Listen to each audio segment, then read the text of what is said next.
സാധനം നിങ്ങളുടെ ഭക്ഷണത്തിൽ ഇൻക്ലൂഡ് ചെയ്യുകയാണെങ്കിൽ എത്ര ശ്രമിച്ചിട്ടും കുറയാത്ത ഷുഗർ, കൊളസ്ട്രോൾ, ഫാറ്റി ലിവർ ഒക്കെ നമുക്ക് കുറച്ചെടുക്കാനായിട്ട് പറ്റും.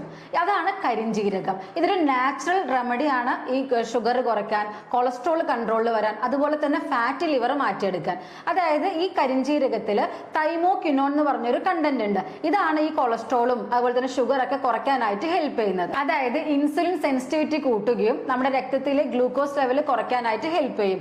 അതുപോലെ തന്നെ നമ്മുടെ LDL ബാഡ് കൊളസ്ട്രോളിന്റെ റിസപ്റ്റർ ആക്ടിവിറ്റി കൂട്ടുകയും നമ്മുടെ കൊളസ്ട്രോൾ ലെവൽ കുറയ്ക്കാനായിട്ട് ഹെൽപ്പ് ചെയ്യും. അതുപോലെ തന്നെ ഈ ഗ്ലൂട്ടാത്തോയിൻ പോലെയുള്ള ആന്റി ഓക്സിഡന്റ്സിന്റെ ആക്ടിവിറ്റി കൂട്ടുകയും നമ്മുടെ ഫാറ്റി ലിവർ മാറ്റിയെടുക്കാനായിട്ട് ഹെൽപ്പ് ചെയ്യും. അപ്പൊ ഇത് കരിഞ്ജീരകം കഴിക്കേണ്ടത് നമുക്ക് 1 ടീസ്പൂൺ എടുക്കുക, 2 ഗ്ലാസ് വെള്ളത്തിൽ നന്നായി തിളപ്പിച്ച് 1 ഗ്ലാസ് ആക്കി മാറ്റി എംപ്റ്റി സ്റ്റൊമക്കിൽ നമുക്ക് രാവിലെ കഴിക്കാം. അതല്ലെങ്കിൽ കരിഞ്ജീരകം ഉണക്കി പൊടിച്ച് അതിന്റെ 1 ടീസ്പൂൺ പൗഡർ എടുത്ത് നമ്മൾ കഴിക്കുന്ന ഭക്ഷണത്തിൽ ഉൾപ്പെടുത്തിയാലും മതി. ഏറ്റവും നല്ലത് കരിഞ്ജീരകത്തിന്റെ ഓയിൽ 1 ടീസ്പൂൺ എടുത്ത് നമ്മൾ ഭക്ഷണം കഴിക്കുമ്പോൾ അതിനോടൊപ്പം തന്നെ കഴിക്കുന്നത് വളരെ നല്ലതാണ്.